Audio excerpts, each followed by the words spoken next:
안녕하세요. 알면 아니온 대표원장 김민환입니다. 이전 영상에서 아이들이 자주 보이는 틱, 그리고 ADHD, 강박증은 서로 연관이 많이 있다라고 설명을 드렸죠. 그렇기 때문에 동시에 나타나는 아이들도 많다고 말씀드렸습니다. 그런데 유독 공격성이 문제가 되는 아이들이 있습니다. 이 아이들의 공격성은 실제로 타인을 물리적으로 공격하는, 즉 때리거나 깨물거나 이런 증상을 보이기도 하고요. 폭력의 대상이 다른 사람이 아니라 본인을 향하는 아이들도 있죠. 그렇기 때문에 자해를 한다거나 이런 행동을 보이는 것도 공격성을 보이는 행동이라고 할 수 있습니다. 이렇게 공격성을 보이고 분노를 조절하지 못하는 아이들은 종종 ADHD의 증상이라고 오인되기도 합니다. ADHD 아이들이 충동성을 잘 조절하지 못하기 때문에 감정적인 충동을 조절하지 못해서 이런 공격성, 폭력성을 보인다라고 해석을 하는 것이죠. 하지만 그런 경우라고 하더라도 지속적인 분노를 보이고 지속적으로 감정이 조절되지 않는 증상을 보인다면, 그리고 그것이 아이의 인생에 가장 큰 문제가 되는 아이들이라면 ADHD가 아니라 조울증, 즉 양극성 장애를 가지고 있는 아이들이 있습니다. ADHD와 조울증은 서로 유사한 증상을 보이는 경우가 많기 때문에 서로 오인이 되는 경우가 많죠. 얼마 전부터 TV 방송인 금쪽 같은 내 새끼에 가수 이지연님의 아들이 출연을 했죠. 과도한 행동, 집중을 못하는 모습을 많이 보였고, 가장 문제가 되는 행동들은 엄마를 향한 지속적인 공격성, 그리고 감정을 조절하지 못하는 모습을 많이 보였습니다.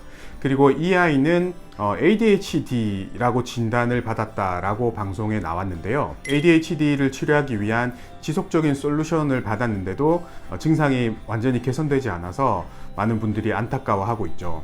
이런 아이들이 전형적으로 ADHD로 오해받기 쉬운 양극성 장애, 조울증을 가지고 있는 아이일 가능성이 큽니다. 그렇다면 이런 조울증은 어떤 질환인지 알아보도록 하겠습니다. 조울증은 앞에서 말씀드린 대로 양극성 장애라고 불리는 질환입니다. 우울한 상태, 즉 우울증의 상태와 기분이 고양된 상태, 흥분된 상태, 즉 조증의 상태가 교대로 번갈아 가면서 나타나는 질환, 두 극단적인 기분 상태가 교대로 출현하는 질환이라고 해서 양극성 장애라고 이야기를 합니다. 이 양극성 장애에서 중요한 것은 우울사파, 우울증이 아니라 조증입니다. 흥분 상태가 더 중요하다라는 의미죠. 이런 조증은 비교적 심각한 상태인 조증 상태와 상대적으로 가벼운 상태인 경조증 상태로 나눌 수 있습니다. 조증은 병적인 상태가 일주일 이상, 즉 흥분이 일주일 이상 지속되는 상태를 말하고, 경조증은 그보다는 가볍게 약 4일 정도 지속되는 상태를 말합니다. 조금 더 쉽게 이해할 수 있는 기준을 보면, 조증은 일상생활에 큰 지장을 줄 정도의 증상을 보이는 상태이고요. 경조증은 증상은 있지만 일상생활은 가능한 정도의 상태를 말합니다. 그리고 조증은 여러 가지 다른 정신병적인 증상이 심해서 병원에 입원이 필요할 정도이거나 아니면 큰 사고를 쳐서 감옥에 가 있을 정도의 증상을 보일 때 조증이라고 진단을 할 수 있고요. 경조증은 그것보다는 훨씬 가벼운 그런 상태를 말합니다. 이렇게 전형적인 조증을 보이는 상황을 제1형 양극성 장애라고 하고요. 조증이 아닌 가벼운 경조증 상태를 보이는 것을 제2형 양극성 장애라고 합니다. 앞서 설명드린 대로 이런 조울증은 우울증 상태보다는 조증 사파가 중요합니다. 이렇게 조울증에서 조증이 더 중요한 이유는 조울증, 즉 양극성 장애의 정체를 더 잘 알 수 있게 해주는 힌트가 됩니다. 조울증, 양극성 장애는 감정이 조절되지 않는 것이 가장 핵심적인 증상이기 때문에 흥분, 분노한 감정이 조절되지 않는 조증 상태, 그리고 우울한 감정이 조절되지 않는 우울증 상태가 동시에 나타날 수 있는 것이죠. 나타나는 현상은 양극단, 완전히 반대의 증상이지만 감정적인 흥분이 조절되지 않는다는 점에서는 두 사파가 같은 원리로 나타나는 것이라고 할 수 있습니다. 그렇기 때문에 단지 조증만 보이는 상태, 즉 흥분한 감정이 조절되지 않는 상태만 보이더라도 조울증이라고 진단할 수 있는 것이죠. 이런 조울증 환자들이 우울사파를 보일 때는 우울증 환자들이 우울해 있는 것과는 조금 차이가 있습니다. 우울증 환자가 보이는 우울증 상태는 기분이 축 다운돼서 이런 식의 우울함을 보인다면, 조울증 환자의 우울사파는 난 우울해서 죽겠어, 이런 형태의 우울증을 보인다라고 볼 수 있습니다. 즉 전형적인 우울증 환자는 기분이 다운되어 있는 증상을 보인다면, 조울증 환자의 우울증은 우울함이 극에 달한 상태, 우울함이 조절되지 않는 상태로 나타납니다. 그런 점에서 앞서 말씀드린 그 이지연님의 아들의 증상을 살펴보겠습니다. 통제되지 않는 공격성을 많이 보이고요. 행동으로 공격성을 보이기도 하고 거친 언어 표현으로 공격성을 보이기도 합니다. 우울함을 표현하는 것도 일반적인 우울증 환자와는 완전히 다르죠. 극단적인 표현을 하면서 우울감을 극도로 표출하는 그런 현상을 많이 보입니다. 그리고 목표 활동에 몰두하는 그런 행동들을 보이기도 합니다. 그래서 본인이 흥미를 가지고 있는 공부나 잘하고 싶어 하는 것들은 열심히 하고 아주 몰두해서 영재 소리를 들을 정도로 실력이 뛰어나기도 하죠. 조울증을 보이는 이런 아이들에게서 가장 중요한 것은 인정받고 1등을 하는 것입니다. 그래서 이 아이도 본인이 칭찬받고 1등하는 것은 상당히 좋아하는 반면에, 무언가 테스트를 받아서 그 테스트에서 자기가 1등하지 못할까봐, 그 테스트에서 본인이 미끄러질까봐 과도하게 불안을 보이거나 그 테스트를 해야 될 때는 공격성을 보이는 그런 증상을 보이기도 하죠. 이렇게 조울증을 가지고 있는 아이들은 ADHD를 가지고 있는 아이들과 비슷한 증상을 보이기도 합니다. 조증 증상 중에 평소보다 말이 많아지거나 계속 말을 하게 됨, 이 증상은 ADHD 아이들에게서도 나타나는 증상입니다. 그리고 사고의 비약 또는 사고가 연달아 일어나는 주관적인 경험도 ADHD 아이들이 보일 수 있는 증상이죠. 대화가 원활하지 않고 대화의 흐름이 이렇게 앞서 나가는 경우가 많기 때문에 유사한 증상처럼 느껴지기도 합니다. 그리고 5번 주의산만, 이것은 ADHD 아이들의 전형적인 증상이죠. 목표 지향적 활동의 증가 또는 정신운동성 초조, 이 증상도 ADHD 아이들에게서 쉽게 나타날 수 있는 증상입니다. 그리고 7번째, 고통스러운 결과를 초래할 쾌락적인 활동에 지나치게 몰두한다. 이것도 ADHD 아이들이 보이는 과잉 행동과 유사하게 나타날 수 있습니다. 이렇게 아이들이 보이는 ADHD 증상과 조증 증상은 겉보기에는 유사한 증상이 나타나는 경우가 많습니다. 그렇기 때문에 두 질환을 명확하게 진단하기 힘든 경우가 많죠.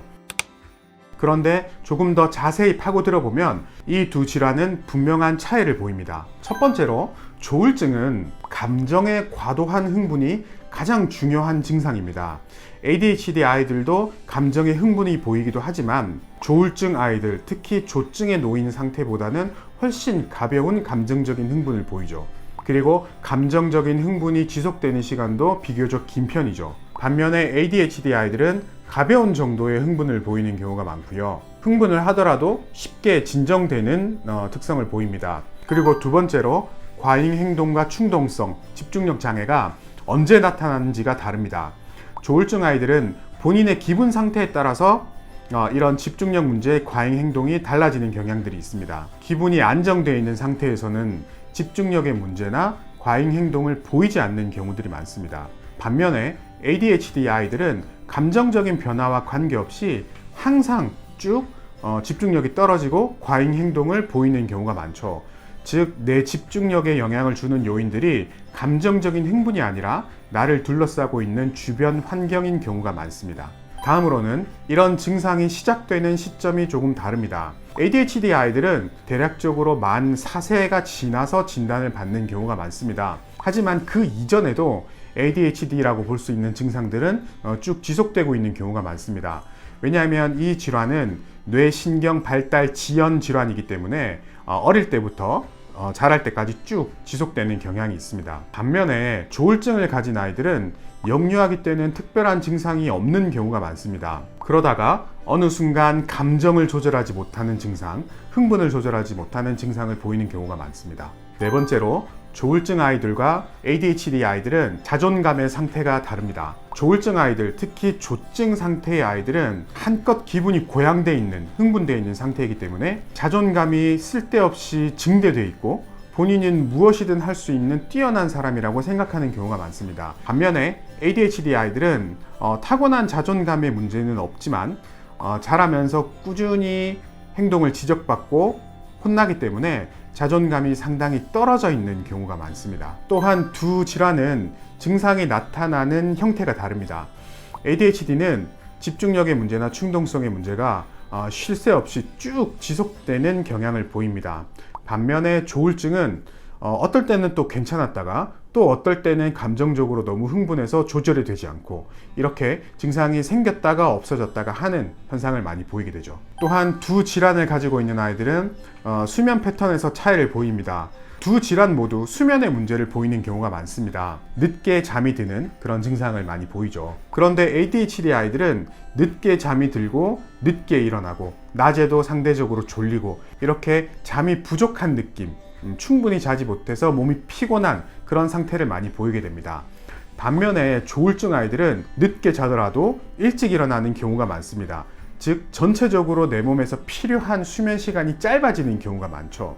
그래서 잠을 적게 자더라도 많이 피곤하지 않는 그런 현상을 많이 보입니다. 그리고 또 한 가지 큰 차이는 목표 지향적인 활동이 증가하는가의 여부입니다. 조울증 아이들은 유독 1등하는 것, 잘하는 것, 그래서 칭찬받는 것, 주목받는 것, 이런 것이 아주 중요한 아이들입니다. 그리고 그것이 충족되지 못했을 때, 자존감에 상처를 입었을 때 감정이 폭발하는 증상이 시작되는 경향이 있습니다. 공부에서 1등하는 것, 내가 즐겨하는 게임에서 1등하는 것, 그런 것이 상당히 중요한데 그것이 충족되지 못했을 때 감정적인 폭발을 보이게 되는 것이죠. 반면에 ADHD 아이들은 성적이나 1등을 하는 것에 크게 관심이 없는 아이들이 많습니다.